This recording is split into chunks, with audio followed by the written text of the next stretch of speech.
All right, today we're going to go beyond the turban and take a look at the rich history, the core beliefs, and the really vibrant identity of one of the world's great faiths, Sikhism. So yeah, let's dive right in. So let's just start with the biggest question, right? What is Sikhism? I think for a lot of us, the answer probably brings up a few really powerful but maybe incomplete images. Our goal here is to get past those first impressions and really get to the heart of what this tradition is all about. Yeah, the image you often see in the media is, well, typically male, and it can give the impression of a religion that's, preoccupied with swords and turbans. And look, while those are incredibly significant symbols, they're really just one chapter in a much, much bigger spiritual story. And that's pretty much what we're going to do today. We're going to unpack the deep tradition that gives these symbols their meaning. We'll start with that visible identity and then work our way down to the spiritual foundation that holds it all together. Okay, so let's just start right there, with those symbols that everyone recognizes. Let's tackle that curiosity head-on. This first section is all about that visible identity of initiated Sikhs, who are called the Khalsa. At the absolute core of this identity are what's known as the 5 Ks. Now, these are 5 articles of faith that an initiated Sikh wears as a constant outward sign of their commitment. So, what are they? First, you have Kesh, that's uncut hair, which signifies holiness and living in harmony with the divine will. Then there's the Kanga, a small wooden comb, which is all about cleanliness and keeping your life in order. Third is the Turban, a sword. And this is important. It's not a weapon for aggression. It's a symbol of the duty to fight for justice and protect the defenseless. Next are the Kutch, cotton breeches, symbolizing moral purity and self-control. And finally, the Kara. That's a simple steel bangle. It's a perfect circle, right? No beginning and no end, reminding the wearer of an infinite God and their own ethical commitments. And here's something that a lot of people get mixed up, so it's a really crucial point. The turban itself is actually not one of the 5 Ks. Instead, its job is to be a vital, honorable covering for the Kesh, the uncut hair, which is one of the 5 Ks. So while the turban has become totally synonymous with Sikh identity, its real purpose is to protect and show respect for the sacredness of the hair. Okay, so that's the what behind these symbols. But to really get it, you have to understand the why. And for that, we need to look at the pretty dramatic history behind the birth of the Khalsa community. This whole visible identity, it didn't just appear out of thin air. It was really forged in fire during a time of intense persecution under Mughal rule. You have the martyrdoms of 2 gurus, Guru Arjan in 1606 and then Guru Tegh Bahadur in 1675. I mean, these were absolutely earth-shattering events for the community. So in response to all this, the 10th Guru Gobind Singh created the Khalsa in 1699. He formed this disciplined order of saint soldiers who are committed to defending their faith and, just as importantly, protecting anyone who was powerless. So what does the word Khalsa actually mean? Well, it comes from Arabic, and it means pure. It's interesting, in the Mughal system at the time, it also referred to lands that were directly under the emperor's control. But for Sikhs, it took on this new meaning, a community of the pure, all bound together by a shared code of conduct and a direct loyalty to the guru. No intermediaries. And this quote, wow, it just perfectly illustrates how deep this new relationship was. Guru Gobind Singh himself said, "The guru is the Khalsa, and the Khalsa is the guru."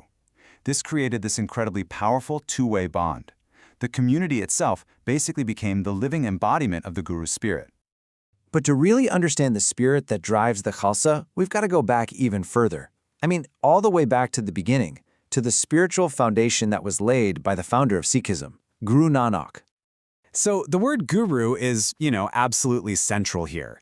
It literally means a remover of darkness. But for Sikhs, the idea is so much richer, it's really layered. It can mean the 10 human teachers, from Guru Nanak all the way to Guru Gobind Singh. It can also mean the sacred scripture itself. And ultimately, it refers to God, the one true guru. This right here, this is the very first phrase in the Sikh scripture. It's the cornerstone of all of Sikh theology, Ik Onkar. It translates to, there is one God, or you could say, one reality is. And this belief, this radical idea of a single, formless, universal creator, this is the root that everything else in Sikhism grows from. And this is such a crucial point. Guru Nanak laid out a really practical path for living a spiritual life, but, and this is key, it was a life lived in the world, not separate from it. It's often boiled down to 3 main pillars: Nam Japa, which is meditating on the divine name; Kirat Karo, earning an honest living, and Vandishako, sharing what you earn with others. You can see how this was a direct challenge to the rigid social hierarchies and pointless rituals of the time. It was all about truthful living and the equality of every single person. All right, so after 10 human gurus, something really unique happened in the history of religion. There was this incredible shift in authority, one that put a sacred book right at the center of the faith in a way you just don't see anywhere else. So before he passed away in 1708, the 10th guru, Gobind Singh, made this incredible declaration. He announced the end of the line of human gurus, and he invested all of that authority directly into the holy book, the Guru Granth Sahib. And from that moment on, the scripture itself became the living, eternal guru for the whole Sikh community, forever. And because the book is the guru, it's treated with the kind of reverence and respect you'd give to a living king or queen. I mean, it rests on a throne under a canopy, a special whisk is waved over it when it's open, and it's even ceremonially put to rest in its own room at night. So this isn't just about worshiping a book. It's seen as a living, breathing interaction with the manifest body and spirit of all the gurus. So you have these amazing principles of equality and selfless service, but how do they actually play out in real life? Well, let's look at one of the most powerful, most visible examples you'll find in any Sikh community. We're talking about the langar, the free communal kitchen. In every single gurdwara, that's a Sikh place of worship. Anywhere in the world, you'll find volunteers preparing and serving a simple vegetarian meal to anyone who walks in the door. No charge, no questions asked. It's an absolute cornerstone of Sikh life, and it's the principle of service made real. But here's the truly revolutionary part. In the langar, everyone sits on the floor together to eat the same meal. I mean, everyone.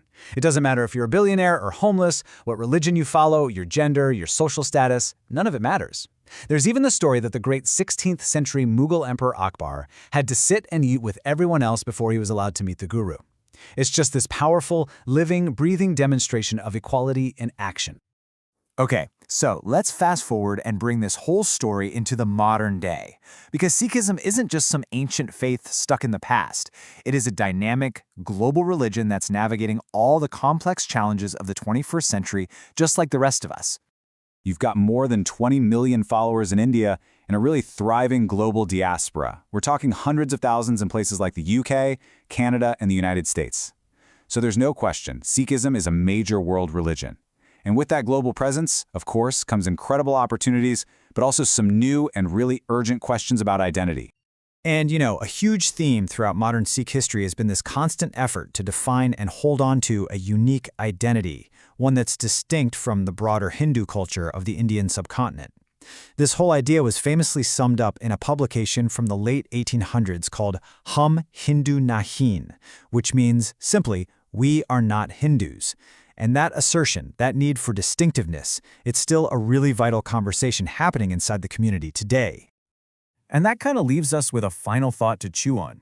The Sikh experience, when you look at everything from its unique spiritual path, to its very visible articles of faith, to its modern-day struggles, it raises a question that really resonates far beyond just this one community. In our super-connected, globalized world, what does it actually mean to hold on to a unique identity? Thanks so much for joining us for this explainer.